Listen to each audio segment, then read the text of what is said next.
The way things are going, sometime in the next few weeks, Minneapolis will do something it's never done before. There's now appears to be little doubt that this will be the most murderous year in the city's history. Here in Minneapolis, another young man died on the streets today, the 58th murder victim of the year, and it's only July. This year's murder victims range in age from 22 months to 66 years old. Men have been victims more often than women, and young African American men have suffered the highest murder rates of all. So the neighborhood back pre-UV was like the Wild Wild West. You could drive down 4th Avenue and there'd be people waiting for you to purchase whatever you wanted to purchase, whether it be a gun, a girl, drugs. 14% of the homes were vacant, and 60% of the homes were father absent, and kids did not graduate from high school. This was a tough neighborhood. When I was growing up in South Minneapolis, the Lake Street Corridor was a very thriving community. That wonderful, well-functioning community, I also saw decline. And the decline had a lot to do with others having a different view about this neighborhood. Everybody in my community, they were saying, how come you're going to be working in South Minneapolis? They tried not to scare me, but really to make me know that the community outside sees this community very different. So it was a community that we saw a future coming, but in the same way, it was difficult to be here. There was a feeling of downward mobility that just kept people down and addicted and hopeless. And that's why Urban Ventures moved into 31st and 4th, just because of that.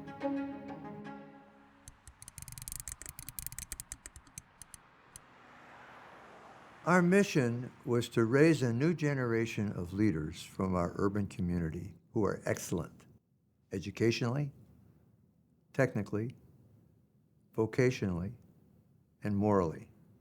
So it's a constant thing to keep moving, and stay in your neighborhood and try to transform. We had a group of people that knew the neighborhood, some lived in the neighborhood, and knew some of the businesses in the neighborhood.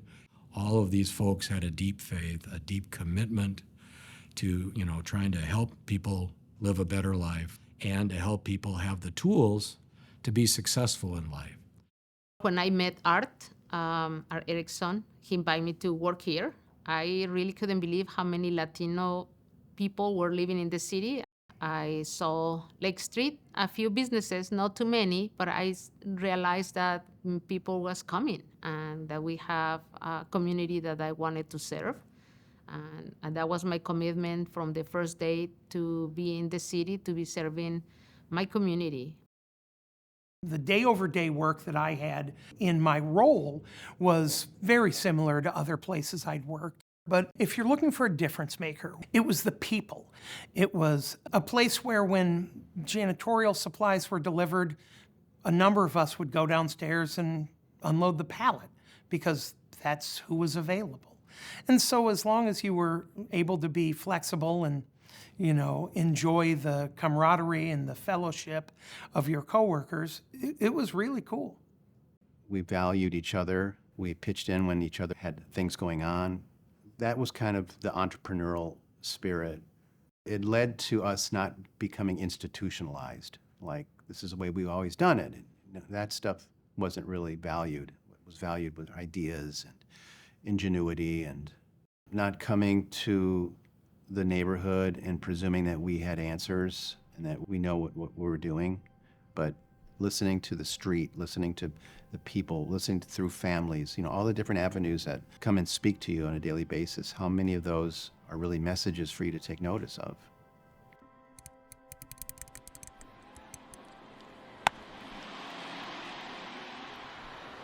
When I was growing up in South Minneapolis, the Lake Street Corridor was a very thriving community.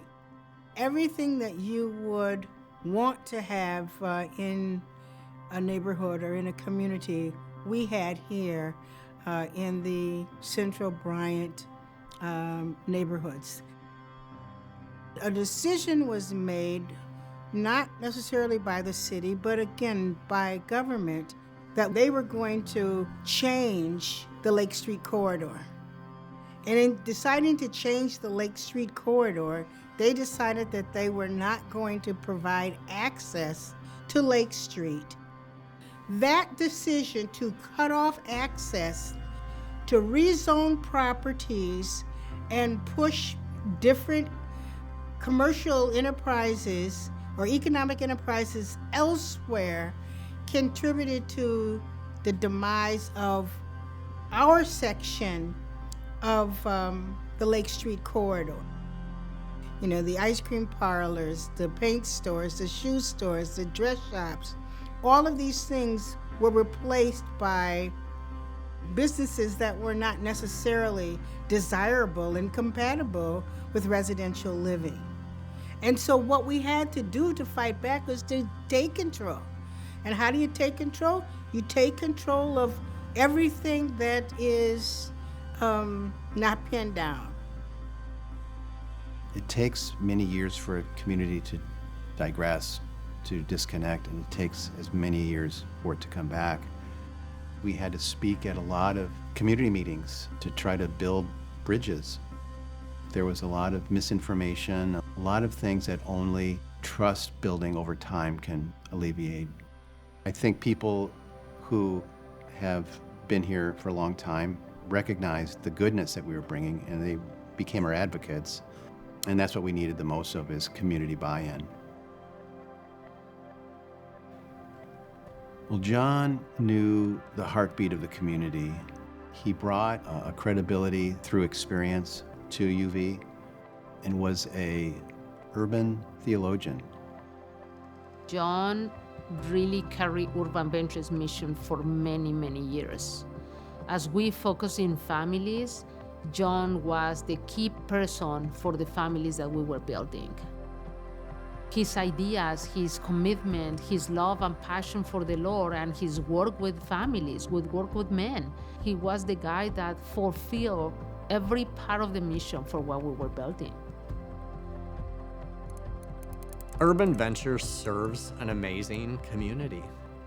Arguably one of the most diverse sections of the city, the state of Minnesota, and frankly, the 5-state upper Midwest area.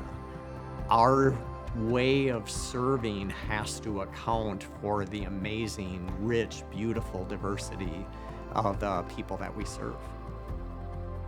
We understand the full human experience. We need to make sure that we're meeting their basic needs so that they're even in a space to receive new opportunities. But we don't just be like, okay, we met your basic needs. Good luck, have fun, be great. We also are like, okay, so now that you're in a space where you're hungry and you desire like something new, something fresh, here are some things that we offer. We're kind of finding these things that help the entire family learn and grow. And I feel like Urban Ventures' focus is on doing just that. This community has changed a lot in 30 years, but a lot of things have stayed the same.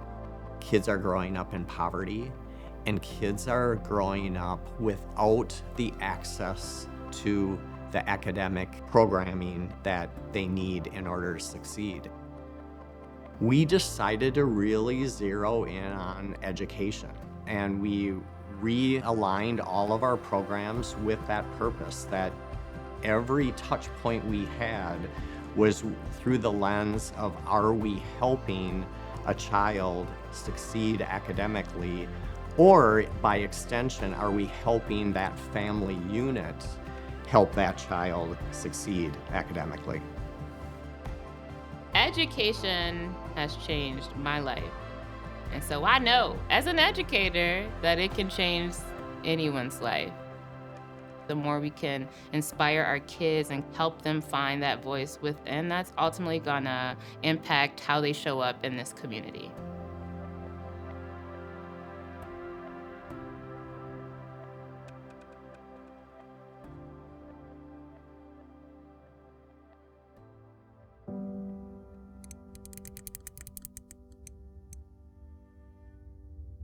when the event happened in 2020, I feel like we went to ground zero again. Our communities, they were afraid to each other. Nobody knew what happened. Everybody wants to blame everybody, and division started happening. We think of 2020 now as one of the most watershed moments in world history. And for us at Urban Ventures, we found ourselves challenged in ways we had never anticipated, trying to become a remote service, but also establishing support for needs we'd never really addressed.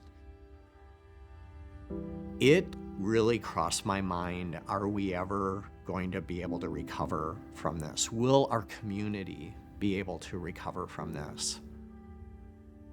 But I have to say, in those dark times, the sun would rise again in the morning, and I saw humanity at its finest. I found myself so many moments there, just eyes filled with tears, just seeing the beauty of humanity in the midst of real darkness. We came together and said, let's think outside of the box and let's serve, and let's do what we can to serve in ways we didn't know we had it in us to be able to serve. Our community, they knew that we would be here to support them and to help them. And that was the case. And I think that that foundation now will move us for the future. Whatever we can encounter now, these organizations and these businesses and these people, they know that we can work together for whatever is happening in the future. We are here to stay, and we will create the best that we can for what we have. Urban Ventures is 30 years of learning, growing, developing, changing, evolving. What makes me so proud of 30 years of legacy of Urban Ventures is that we haven't stayed the same. We've modified our service delivery approach to coincide with the needs, the ever-changing needs in our community. I think that Urban Ventures has been creating a lot of trust in this community because we are here, because we have been decided to be here, and through this time being here, we have been implementing hope. So people has been seeing that we just don't trust in you. We have hope in you. We believe in you. I hope that we don't take the credit for people changing. I hope that we don't feel like we are the saviors of this community as much as we are the servants to help you to discover really who you are and your potential. And through that, you can become the person that you were designed to be and be even better. We're seeing the results of community development before our eyes right now. With every new shop that gets opened, with every business that gets reopened, with people that are coming back into the neighborhood and buying homes, those are all the results of hard work and people believing again. When I look at the neighborhood now, I am absolutely hopeful. They opened up access back to Lake Street. So now we're gonna have a trail of traffic on Lake Street again, and that's gonna invite economic investment. This isn't our story. This is just one chapter in our story. So the question is, who's willing to sign up to do the work that needs to be done? I am. What about you?